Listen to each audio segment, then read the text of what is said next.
नमस्कार विद्यार्थी मित्रांनो. श्री निमिनाथ जैन ब्रह्मचर्याश्रम संचलित श्रीमान पी डी सुराणा कला वाणिज्य आणि विज्ञान कनिष्ठ महाविद्यालय नेमिनगर चांदवड नाशिक. मी प्राध्यापक बागुल विडी आपले सर्वांचे अगदी मनापासून सहर्ष स्वागत करतो. विद्यार्थ्यांनो, आपण वेगवेगळे विषय हाताळत आलेलो आहोत. गद्य, पद्य, व्याकरणातले काही घटक. आता आपण उपयोजित साहित्याकडे वळणार आहोत. त्यामध्ये आपण उपयोजित साहित्य म्हणजे नेमकं काय असतं, उपयोजित साहित्यामध्ये कोणकोणते घटक आपल्याला यंदाच्या वर्षी अभ्यासावयाचे आहेत, या सर्व गोष्टींची आपण माहिती जाणून घेतलेली आहे. एवढेच नव्हे तर पहिला घटक जो आहे मुलाखत, त्याचे पण आपण विविध घटक जे आहेत, मुलाखतीची तयारी कशी करावी, मुलाखत म्हणजे नेमकं काय, कोणत्या गोष्टी अनावश्यक असतात त्या टाळल्या पाहिजेत, असो असे विविध घटक जे आहेत ते आपण अभ्यासलेले आहेत. आज आपल्याला दुसरा जो घटक आहे उपयोजित साहित्यामध्ये, तो म्हणजे माहितीपत्रक. या माहितीपत्रकाची माहिती आपल्याला आज जाणून घ्यावयाची आहे. त्यामध्ये विविध प्रकारचे मुद्दे आहेत. मग माहितीपत्रक म्हणजे नेमकं काय, माहितीपत्रकाची गरज काय असते, माहितीपत्रकामध्ये कोणकोणत्या गोष्टींचा समावेश होत असतो, माहितीपत्रकाची आवश्यकता काय, असे अनेक विविध घटक आहेत. माहितीपत्रकाची रचना कशी असते, त्याची वैशिष्ट्ये कसे असतात, असे विविध घटक आपल्याला या प्रकरणामध्ये अभ्यासावयाचे आहेत. तर मित्रांनो, सुरुवात आपण माहितीपत्रकाच्या विविध प्रकारच्या माहितींपासून करूया.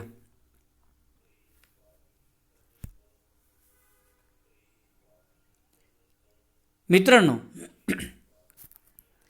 माहितीपत्रक म्हणजे नेमकं काय असतं हे तर नीट समजून घ्या. आपल्याला अभ्यासक्रमामध्ये माहितीपत्रक ह्या घटकाचा समावेश का करण्यात आलेला आहे, सुरुवातीला आपण ते नीट समजून घेऊया. मित्रांनो, आजचं युग जर बघितलं ना, ते स्पर्धेचं युग आहे. तुम्ही कुठेही जा, मग साध्या किराणा मालाच्या दुकानामध्ये जा, शाळेमध्ये जा, महाविद्यालयामध्ये जा, कुठेही जा तुम्ही, उद्योगधंदे व्यापाराकडे तुम्ही बघा. एवढंच नव्हे तर खेळ घ्या किंवा वैज्ञानिकांचे शोध घ्या, प्रत्येक गोष्टीमध्ये आज स्पर्धा होताना आपल्याला दिसते. आणि आजच्या या स्पर्धेच्या युगामध्ये, यंत्रतंत्राच्या युगामध्ये रोज नवनव्या संस्था, उद्योग उदयाला येताना आपल्याला दिसत आहेत. यांची शोध होत आहेत. नव्या तंत्रज्ञानाच्या सोबतीने नवनव्या योजना जागतिक बाजारात सर्रास वावरत आहेत. एखाद्या संस्थेची, योजनांची, उत्पादनाची तपशीलवार माहिती सर्वसामान्य लोकांपर्यंत पोचविण्याचे काम हे कोणी करायला पाहिजे? मग ही माहिती कोण देईल? म्हणून अशा नवनवीन योजना ज्या असतात, व्यवसाय असतात, संस्था असतात, उत्पादनं असतात, यांची माहिती सर्वसामान्य लोकांपर्यंत पोहोचण्यासाठी माहितीपत्रक हे फार महत्त्वाचं असतं.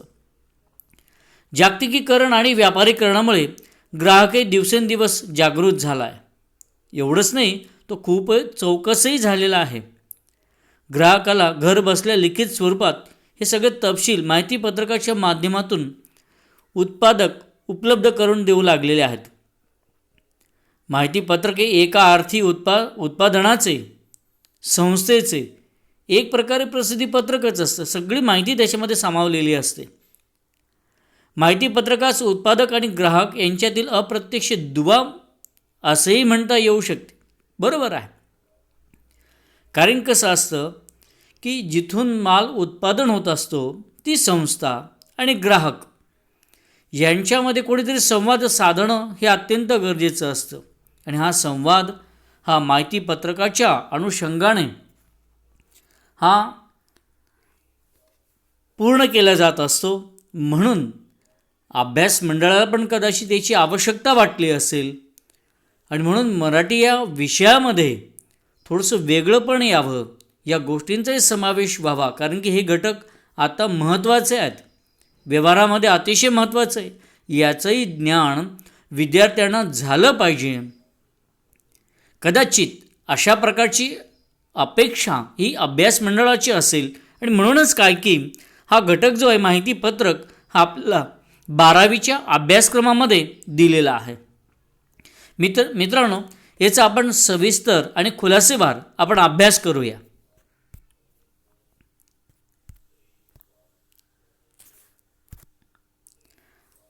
आज आपल्याला ज्या घटकांचा अभ्यास करायचा आहे त्यामध्ये बघा कोणकोणते घटक आपण अभ्यासणार आहोत. मग त्यामध्ये माहिती पत्रकाचे स्वरूप आपण आज बघणार आहोत. माहिती पत्रक म्हणजे नेमकं काय, त्याचं स्वरूप कसं असतं हे समजून घेणार आहोत.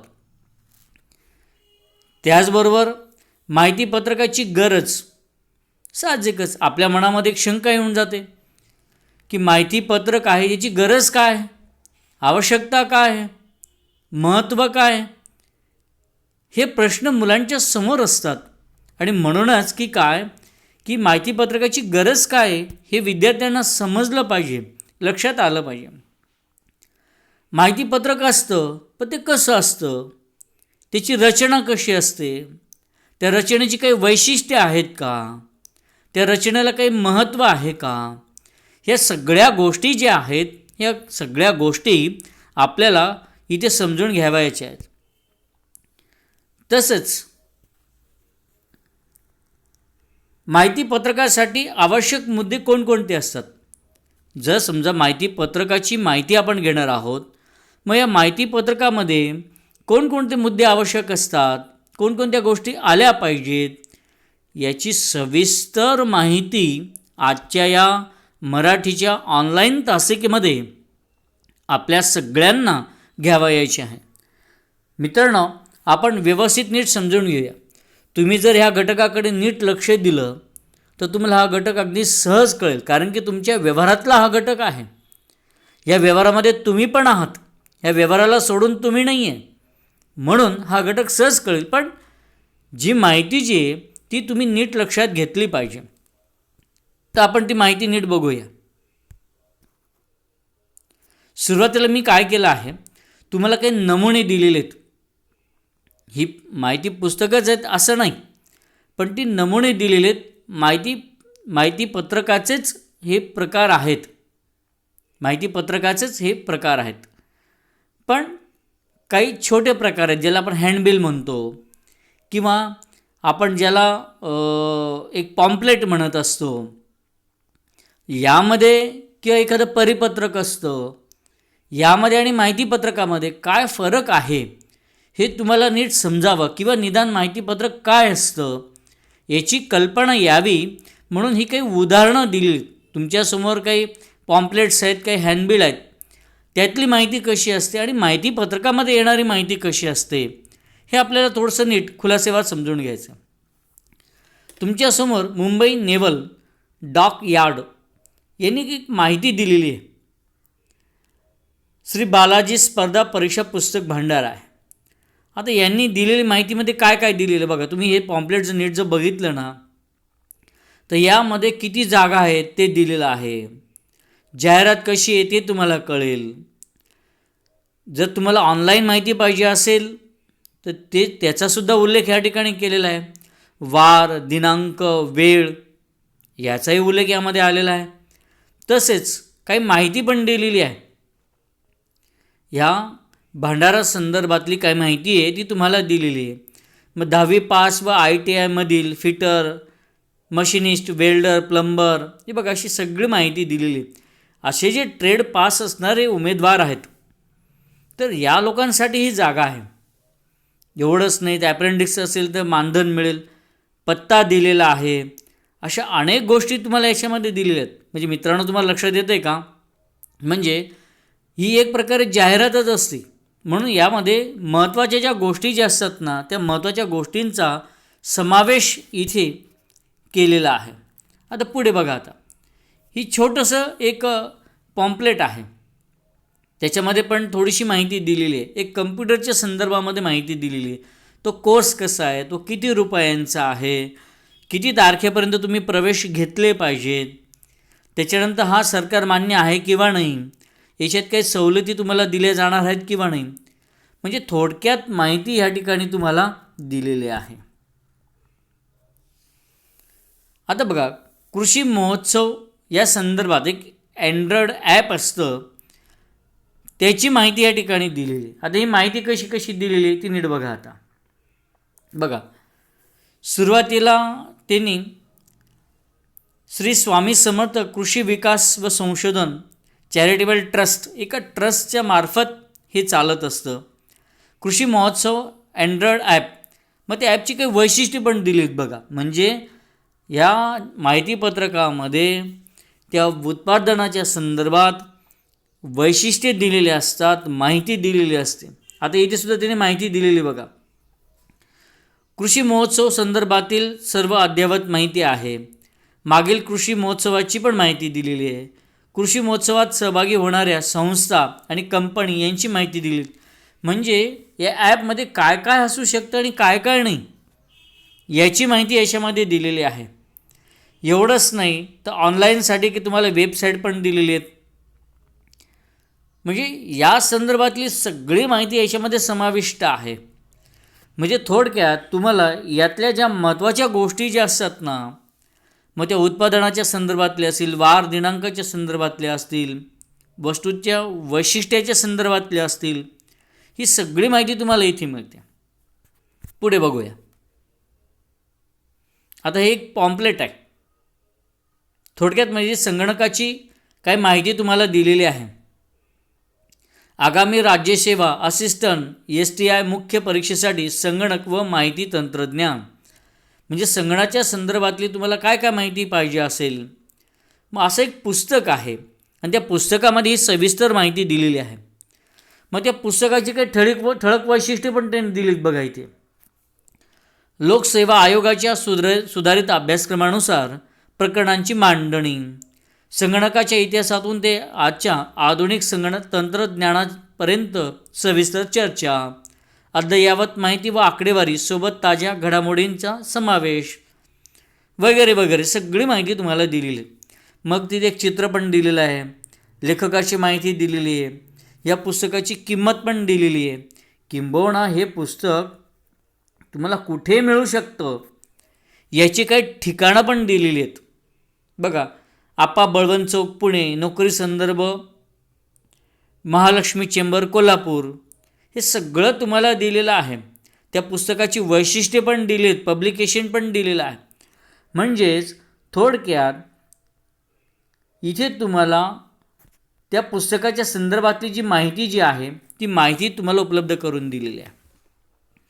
मित्रांनो, एक लक्षात ठेवा आता तुम्ही की हँडबिल्ड ज्याला आपण म्हणत असतो ना, ते एक पाणी असतं. माहितीपत्रकच आहे पण एक पाणी असतं.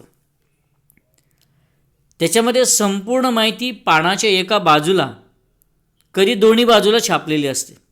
उदाहरणार्थ बघा, वर्तमानपत्र असेल, त्याच्यानंतर पुस्तके असतील, साड्या असतील इत्यादींच्या प्रदर्शनाचे एक पाणी माहितीपत्रक असतं.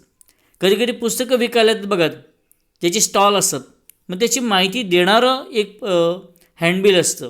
ते माहितीपत्रकच असतं पण थोडंसं ते वेगळ्या स्वरूपामध्ये दिलेलं असतं. वर्तमानपत्रामध्ये पण त्याची माहिती येत असते. तर हँडबिल हे अशा पद्धतीचं असतं. तसंच माहितीपत्रकाचा दुसरा नमुना म्हणजे लघुपुस्तिका असते, ज्याला तुम्ही पॉम्पलेट असं म्हणत असतात.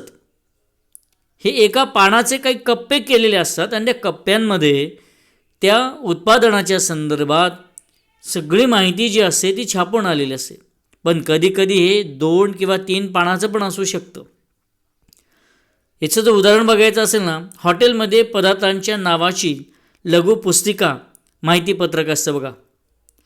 औषधे, इलेक्ट्रॉनिक वस्तू इत्यादी सोबत असणारे लघु पुस्तिका ही माहितीपत्रकच असतं. म्हणजे हँडबिल हे सुद्धा माहितीपत्रकाचाच एक नमुना आहे. त्याच्यानंतर पॉम्पलेट हा सुद्धा माहितीपत्रकाचाच एक नमुना आहे, पण हे छोट्या स्वरूपामध्ये असतं. पण माहिती पुस्तिका जी असते ना, माहितीपत्रिका जी असते ना, ज्याला आपण माहितीपत्रक म्हणत असतो, ब्राउचर किंवा प्रॉस्पेक्ट असंही म्हटलं जात असतं इंग्रजीमध्ये. त्याला ब्राउचर किंवा प्रॉस्पेक्ट असंही म्हटलं जात असतं. हे माहितीपत्रक थोडंसं मोठ्या स्वरूपामध्ये असतं. 5-6 पानं असतात आणि अशा 5-6 पानांमध्ये सगळी माहिती छापून आलेली असते. समजा एखादी संस्था असेल, एखादी गुंतवणूक करणारी कंपनी असेल, शैक्षणिक अभ्यासक्रम कसा आहे हे सांगणारे एखादे कॉलेज, शाळेची माहिती असेल, अशा सगळ्या गोष्टी ह्या पुस्तिकेमध्ये छापून आल्या. तर समजा कॉलेज असेल, मग ते कॉलेजची परंपरा कशी आहे, ते ग्रंथालय कसं आहे, संगणक कक्ष कसा आहे, सगळ्याबाबत स्टाफ कसा आहे, किंवा त्यांची सायन्सची लॅब असेल तर ती कशा प्रकारची, विद्यार्थी संख्या कशी आहे, गुणवत्तेने घेणारे कार्यक्रम कोणकोणते आहेत वर्षभरामध्ये, म्हणजे याची सगळी माहिती त्यामध्ये दिलेली असते मित्रांनो. म्हणून थोडंसं आपल्याला या पत्रकाबद्दल अजून काही अद्ययावत माहिती आपल्याकडे आहे का, ती आपल्याला नीट समजून घ्यावायची. म्हणजे हँडबिल कशाला म्हणतात,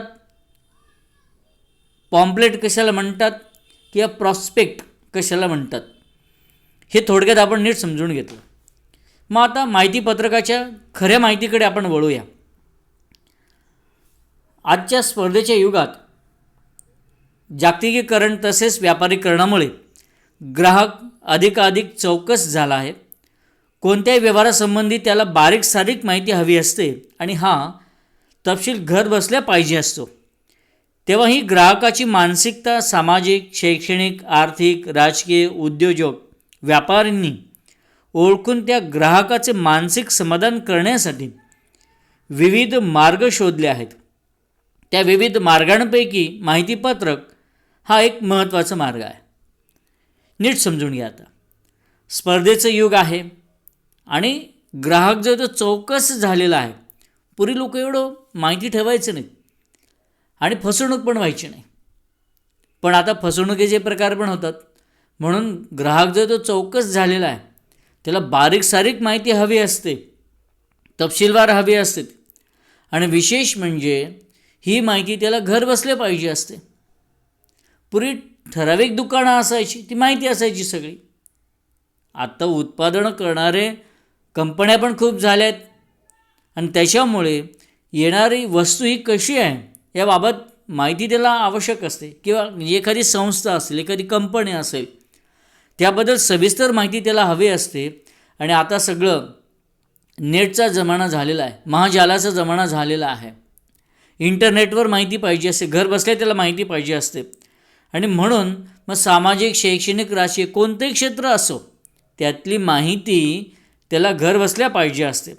आणि हे या विविध क्षेत्रातल्या लोकांनी चांगलं ओळखलं ग्राहकाला काय पाहिजे असते, आणि म्हणून त्याचं मानसिक समाधान करण्यासाठी त्याने विविध मार्ग शोधलेत की ग्राहकाला खुश कसं ठेवता येईल, त्याला त्याचे फायदे त्याला कसे दाखवता येतील आपल्याला, म्हणजे जेणेकरून तो आपलं उत्पादन असेल त्याची खरेदी करेल तो.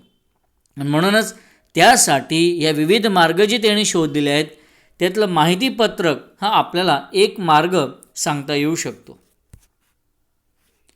आता माहितीपत्रकाचं स्वरूप कसं असतं ते आपण नीट समजून घेऊया.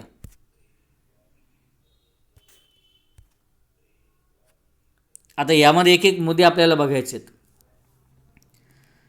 माहितीपत्रक म्हणजे वैशिष्ट्यपूर्वक माहिती देणारे एक पत्रक होय. बरोबर आहे. माहितीपत्रक म्हणजे एक वैशिष्ट्यपूर्ण माहिती देणारं पत्रकच असतं. ते जी माहिती असते ती वैशिष्ट्यपूर्ण असते. वैशिष्ट्यपूर्ण म्हणजे या शब्दाचा अर्थ काय, जे इतरांपेक्षा वेगळंपण आहे त्यामध्ये ते वेगळंपण हे ग्राहकापर्यंत पोहोचवायचं असतं. आणि म्हणून हे वैशिष्ट्य जर ग्राहकांपर्यंत पोहोचलं, वेगळंपण जर कळालं, साहजिकच ग्राहक त्याकडे आकर्षित होईल. त्याचा व्यवसाय वाढेल, त्याचा धंदा वाढेल, हा त्याच्या पाठीमागचा उद्देश असतो. आणि म्हणून माहितीपत्रक जे तयार केलं जात असतं ते एक वैशिष्ट्यपूर्ण माहिती ही आपल्याला पोचवली जात असते. कारण की एखादी संस्था, उद्योग, गृहउद्योग या दिवसेंदिवस नवनवीन योजनांची भर पडत जात आहे. जागतिकीकरणाच्या युगात नवनवीन संस्था, बँका, विविध सेवा पुरवणाऱ्या संस्था यांची निर्मिती आणि वाढ होत आहे. आणि म्हणून त्यांचं वैशिष्ट्यपण जे आहे ना ते ग्राहकापर्यंत पोहोचलं पाहिजे. आणि म्हणून असं वैशिष्ट्य पुरवणारं एक पत्रकच म्हणजे माहितीपत्रक असतं. माहितीपत्रक हे उत्पादने, सेवा, संस्था यांच्यापर्यंत पोहोचण्याचं एक साधन आहे. बरोबर आहे. एखादं चांगलं उत्पादन असेल, आता शेतकरी वर्ग असेल, आता ते पेस्टिसाईडमध्ये वेगवेगळ्या गोष्टी वापरत असतात, पण एखादं पेस्टिसाईड जर चांगलं असेल पिकांसाठी हे लोकांना कसं कळेल? किंवा एखादी संस्था असेल, त्या संस्थेच्या चांगल्या काही गोष्टी असतील लोकांना कशा कळतील? आणि म्हणून ह्या सगळ्या गोष्टींची देवाणघेवाण व्हावी यासाठी माहितीपत्रक काय असतं? एक साधन असतं. म्हणजे ग्राहक आणि कंपनी यामध्ये संवाद घडून आणण्याचं काम हे माहितीपत्रक करत असतं. बाजारात येणाऱ्या नवनवीन योजना लोकांपर्यंत जाण्याचा मार्ग आहे. सर्वसामान्य माणूस लोकांना आकर्षित करणारे जाहीर आवाहन असते. बरोबर आहे. बाजारामध्ये नवनवीन योजना येत असतात, नवनवीन उत्पादनं येत असतात, पण हे लोकांपर्यंत गेलं पाहिजे ना, नाही तर ते फक्त कंपनीपुरता मर्यादित राहील. ते लोकांना कळायला पाहिजे. मग लोकांना कसं कळेल? म्हणून जे उत्पादन तयार झालं असेल ते लोकांपर्यंत पोचवायचं असेल तर ते कशाच्या माध्यमातून पोचवलं जात असतं? तर माहितीपत्रकाच्या माध्यमातून पोचवलं जात असतं. किंबहुना एवढंच नाही, या सगळ्या लोकांना आकर्षित करून घ्यायचं असतं. त्याची वैशिष्ट्ये लोकांपर्यंत पोचवायची असतात. ती वैशिष्ट्ये गेलीत, वेगळं पण गेलं लोकांपर्यंत की लोक आकर्षित होतात. साहजिकच कंपनीचा त्या ठिकाणी काय होत असतो? फायदा होत असतो. म्हणून माहितीपत्रकाला अनन्यसाधारण महत्त्व प्राप्त झालेलं आहे. माहिती देणारा आणि घेणारा यांच्यात एक नाते तयार होत असते. साहजिकच आहे. कारण की जिथे संवाद होत असतो तिथे नातं तयारच होत असतं. माहिती देणारा म्हणजे जो उत्पादन करणारा असतो तो, आणि घेणारा म्हणजे कोण? ग्राहक. साहजिकच आहे. माहिती देणारा त्याचं उत्पादन चांगलं कसं आहे, त्याची वस्तू चांगली कशी आहे, ती संस्था चांगली कशी आहे याबाबत माहिती देत असतो. आणि ती ग्राहकापर्यंत माहितीपत्रकाच्या द्वारे ही पोचवली जात असते. साहजिक एक ऋणानुबंध ह्या दोघांमध्ये तयार होऊन जात असतात.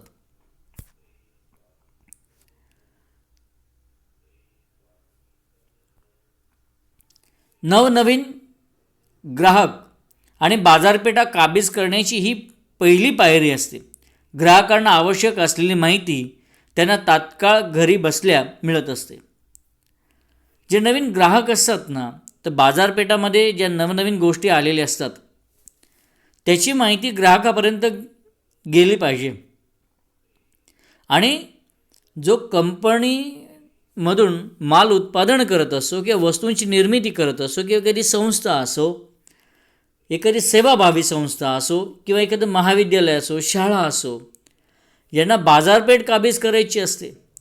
म्हणजे आपण इतरांपेक्षा श्रेष्ठ आहोत हे सिद्ध करायचं असतं.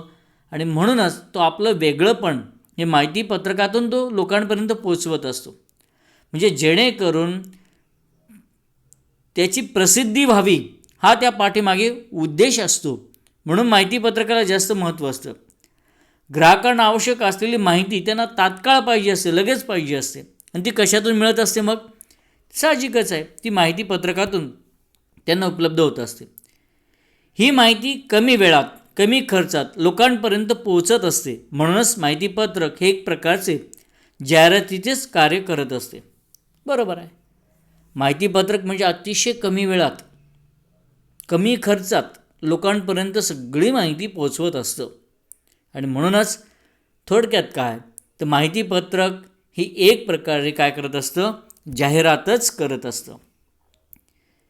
हे माहितीपत्रक लोकांना वाचण्याचे आकर्षण वाढले की समजावे माहितीपत्रकाचा हेतू सफल झाला. बरोबर आहे. ज्यावेळेला माहितीपत्रक हे लोकांना आवडलं, त्यातली माहिती आवडली आणि मग ज्यावेळेला त्याचं आकर्षण वाढलं, हाच उद्देश, हाच हेतू माहितीपत्रकाचा असतो. म्हणजेच त्यानं समजावं की आपला हेतू काय झालेला आहे, सफल झालेला आहे. ग्राहकांना आपण काय केलेलं आहे, आकर्षित केलेलं आहे. आता मित्रांनो, तुमच्या मनामध्ये शंका तयार झाली असेल की माहितीपत्रकाची गरज काय असते किंवा माहितीपत्रकाची आवश्यकता काय असते, हे आपण नीट समजून घेतलं पाहिजे. आता माहितीपत्रक म्हणजे सर्वसाधारणपणे एक प्रसिद्धीपत्रकच असतं. निरनिराळ्या संस्था, व्यापारी कंपन्या, उत्पादक आपल्या योजनांची तसंच उत्पादनांची माहिती लोकांपर्यंत पोहोचवण्यासाठी लिखित स्वरूपाच्या माहितीपत्रकाची निर्मिती करत असतात. मग या पाठीमागे सुद्धा हेतू असतो. तो कोणता असतो ते आपण नीट समजून घेऊया. आता इथे बघा, पहिलं तुम्हाला एक गरज कुठे असते, अशी विविध ठिकाणं आहेत, पण त्यातला एक नमुना दाखल तुमच्यासमोर दिलेला आहे. बघा, आता इथे एक शाळेतील विद्यार्थी बाकावर बसलेले तुम्हाला दिसत आहेत.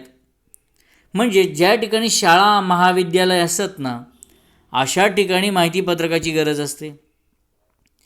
किंवा दुसऱ्या ठिकाणी बघा, ही रोपवाटिका तुमच्यासमोर दाखवलेली आहे. साहजिकच अशा रोपवाटिकेची जाहिरात करायची असते, माहिती लोकांपर्यंत पोचवायची असते की या रोपवाटिकेमध्ये कोणकोणत्या प्रकारची रोपं आहेत, फळझाडं कशी आहेत, फुलझाडं कशी आहेत, ही सगळी माहिती पोचवायची असते. म्हणजे इथे तुम्हाला उदाहरणं दिलं फक्त एक, अशी असंख्य उदाहरणं आपण सांगू शकतो. मग ही गरज असते तर नेमकी कशी असते, आता त्याची माहिती आपण नीट समजून घेऊया.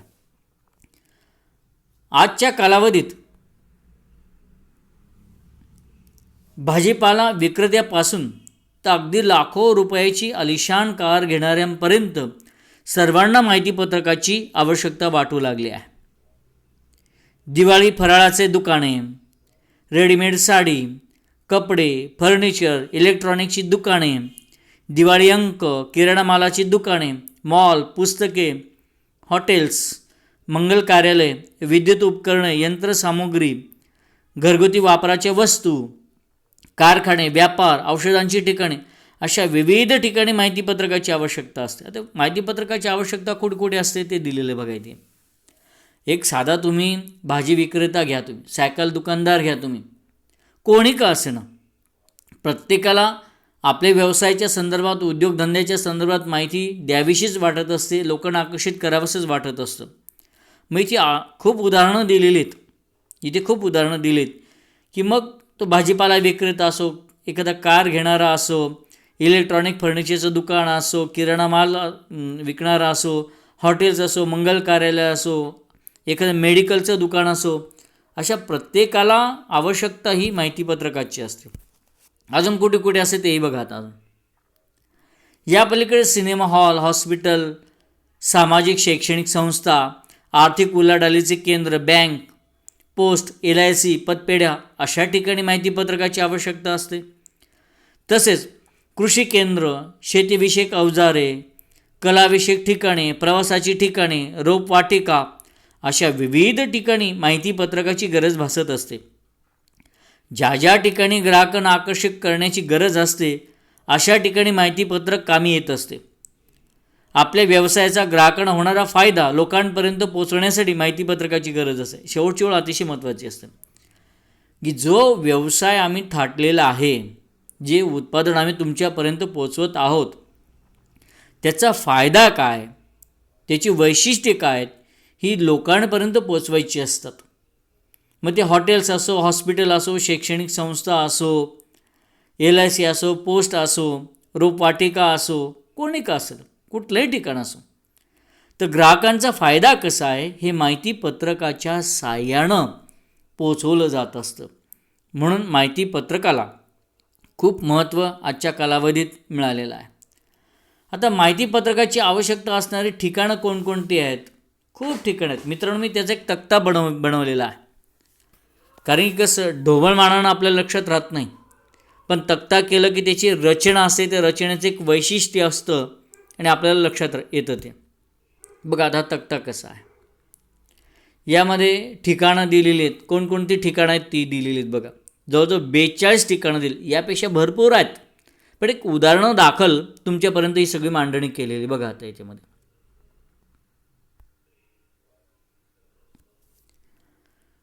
भाजीपाला विक्रेता, कार विक्रेता, दिवाळी फराळ, रेडीमेड कपडे, खेळणी, किराणा माल, दिवाळी अंक, स्टेशनरी, हॉटेल्स, डायनिंग हॉल, मंगल कार्यालय, फर्निचर, विद्युत उपकरणे, यंत्रसामग्री, घरगुती वापराची उपकरणे, वाहने, कारखाने, इलेक्ट्रॉनिक्स उपकरणे, औषधे, दूध दुभते, खाद्यपदार्थ, नाट्यगृह, सिनेमागृह, सरकारी संस्था, सहकारी संस्था, आर्थिक शैक्षणिक संस्था, सामाजिक साहित्य संस्था, सांस्कृतिक क्रीडा संस्था, हॉस्पिटल्स, कोचिंग क्लासेस, पर्यटन संस्था, LIC, पोस्ट, बँका, पतपेढ्या, बचत गट, रोपवाटिका, प्रवासी कंपन्या, शेती अवजारे, छोटे मोठे अभ्यासक्रम, कला, संगीत, विविध मॉल्स, खाजगी ऑफिसेस, असे किती ठिकाणं आपल्याला सांगता येतील की अशा अनेक ठिकाणी ही माहितीपत्रकांची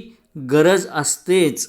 म्हणून माहितीपत्रक हे आपल्याला जेवढं सोपं वाटतं, छोटं वाटतं, 3-4 पानाचं असतं, पण त्या पूर्ण संस्थेची, त्या उत्पादनांची संपूर्ण माहिती आपल्याला त्यामध्ये दिलेली असते.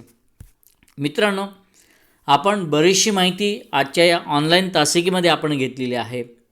मग त्यामध्ये आपण माहितीपत्रक नेमकं काय असतं, मग हँडबिल, पॉम्पलेट आणि माहितीपत्रक यामध्ये काय फरक असतो तो आपण नीट समजून घेतला.